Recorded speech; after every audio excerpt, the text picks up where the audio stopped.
May 6th, 1988. When I first woke, I was certain that I was in the middle of an earthquake. Being prematurely brought out of sleep with the medicine still in my veins had all the makings of a seizure, but by the time I calmed my nervous limbs, I recognized the sound coming out of the abyss. It was the middle of the night, and someone was knocking on my door. Their fist had the ferocity of a jackhammer.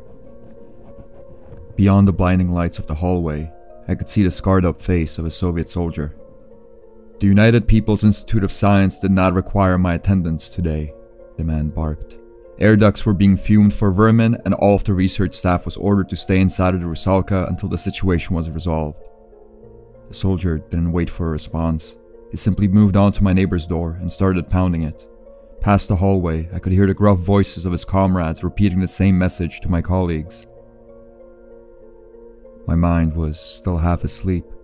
The slow drip of calmness from a sudden day off overshadowed any absurdity of the institute being closed down. It wasn't until my head was rested on the pillow that the realization gripped me.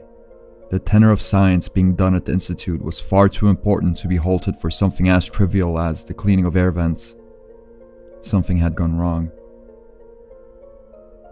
The realization of foul play was quickly followed by the realization of my impotence. There was nothing that I could do. As terrifying as the prospect of something going wrong at the United People's Institute of Science was, the question was fully out of my purview. My responsibilities in the institute were wholly centered on real XO422. I was not to get involved in any unrelated matters. First I tried going back to sleep.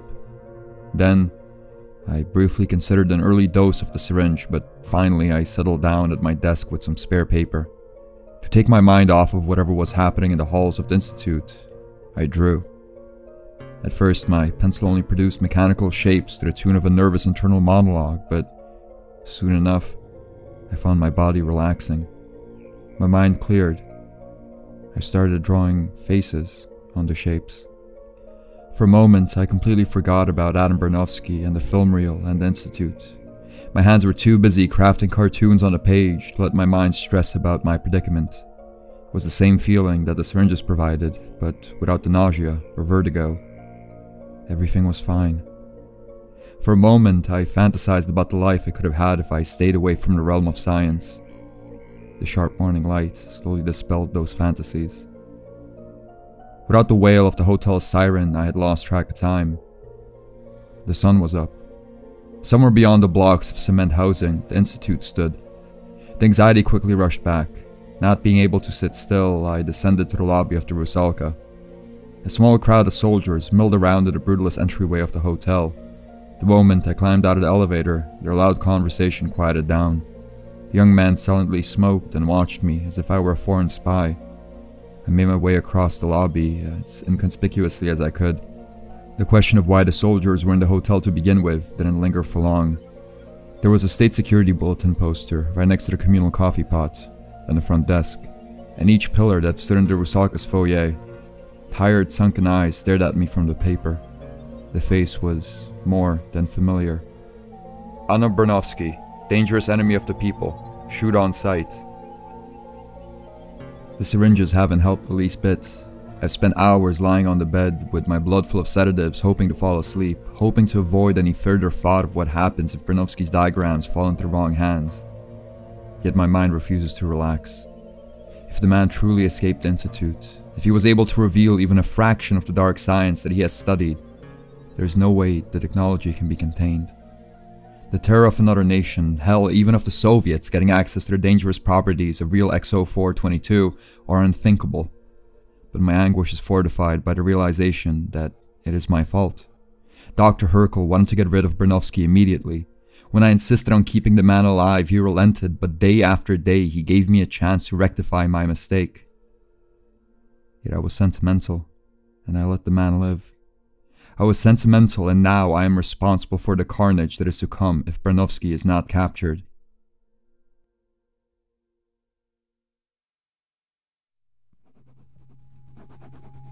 May 7th, 1988. It is as I feared. Yesterday's fumigation of the air ducts did nothing but slow essential research. Bernovsky had made his escape through the ventilation of the institute. By the time the poison was pumped in, he was long gone. The man who possesses the knowledge to destroy humanity is unaccounted for, and I am to blame. The pen. It was the pen that I left with him that he used to unscrew the covers of the air duct. No one has confirmed it, and obviously I haven't directly asked, but deep in my heart I am certain I am to blame for Barnowski's escape. I spent most of the workday inside of my lab, studying the diagrams that my predecessor had scratched out weeks prior. There was the gentlest hint of something chemical in the air, something foul that made my stomach uneasy, but I still managed to make a fair amount of progress in bringing Barnowski's blueprints into reality. For a moment, my hopelessness relented. The maddened scientist was still unaccounted for, but any progress in understanding of the horrible science I was tasked with lifted my mood. The contentment did not last long, however. When I entered the Rusalka, the old receptionist took quick notice of me. I hadn't even taken off my coat when I heard him knocking at my door. The poor man was distraught. He held the state security bulletin in his hand, but kept it away from his body as if it were toxic sludge. Without glancing at the paper, the old man recited all of the crimes that Adam Barnowski was accused of. He asked me if the accusations were true, if even a shred of what was being said about the artist could be believed. I knew full well that the crimes that Barnowski was charged with had no basis in reality, but rather served as a motivator for him being captured. Yet I knew I could not tell the hotel clerk that. I knew that knowing the truth would put the old man in danger. So instead I bit down on any semblance of empathy and spoke about how the worst of us carry our sins in complete secret. The old man's heart slowly broke with each word that I uttered. Finally, when he accepted that the artist he once admired was a monster, he spoke. There were some art supplies he had kept for his friend's unlikely return. He no longer had any interest in storing them. With the easels and the paint and the charcoal, my room is considerably more cramped now. Even in my exhaustion, however, I can still produce a little bit of joy from being given the tools to express myself. There is nothing else for me to do. There is no way that I can affect the impending disaster that Barnowski's fate revolves around. All I can do now is draw. All I can do now is draw and hope that tomorrow will bring better news.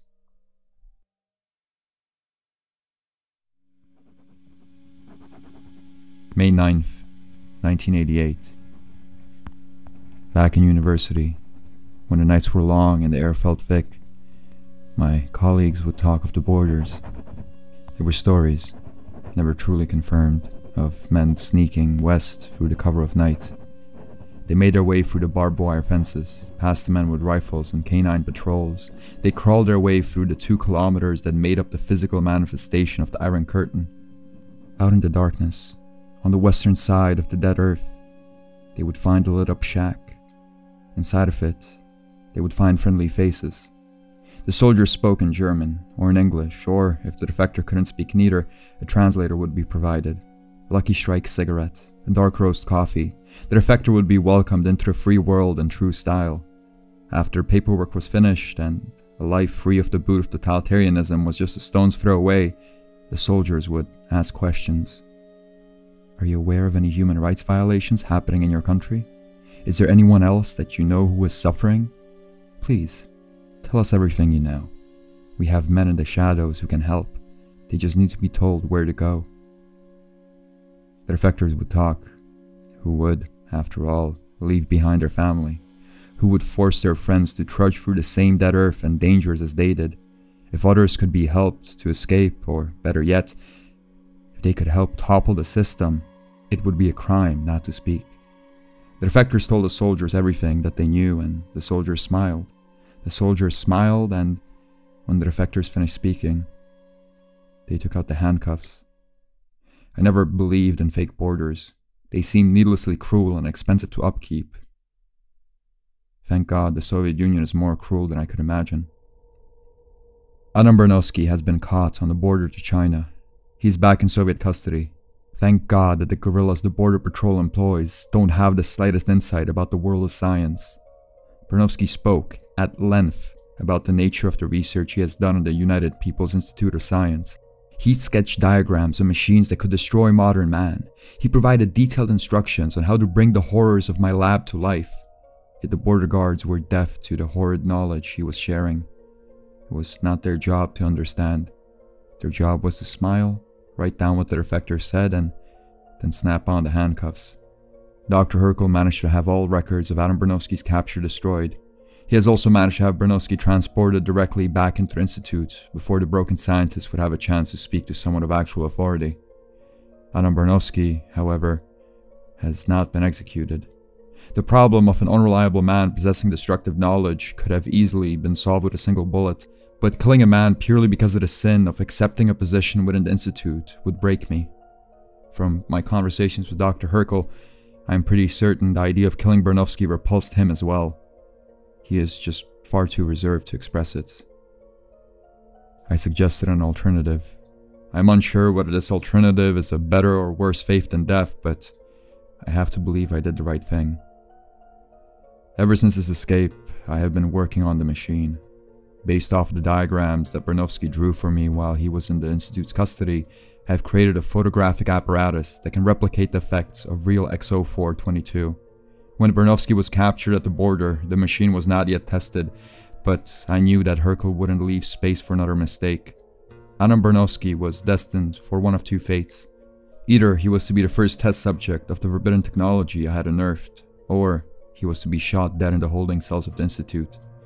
I chose the former, hoping I was not consigning the man to a life worse than death. My plan existed purely within the realm of speculation prior to Bernowski's capture, yet when the opportunity came, I had to act quickly. The canvas and paints the elderly receptionist gave to me, a tranquil part of the forest that surrounded the Institute, and the interlaced machine of lens and film I had designed. That was all I needed to make the holding cell for the scientist who could undo humanity. With little time to spare, I made a recording of the woods and the art supplies that would serve as Bernowski's eternal dungeon. Once the footage had been processed, Bernowski was taken to my lab, strapped down into the viewing chair and forced to watch the projection. His mind was dulled by tranquilizers given to him to prevent another escape, yet he seemed to be aware of what he was watching. He kept his eyes locked on the projection, unblinkingly accepting his fate. From behind my protective goggles, I could see the man's body shift in and out of reality in shimmers of bright static. For a minute or so, the man defied all laws of physics, and then he was gone. Real XO501. That is the designation of Bernowski's new home. The first few times I've played the tape, all that I could see was a man battered by life trying to make sense of the perplexing universe before him. Bernowski simply stood in front of the easel, looking beyond the trees and the sun and sky.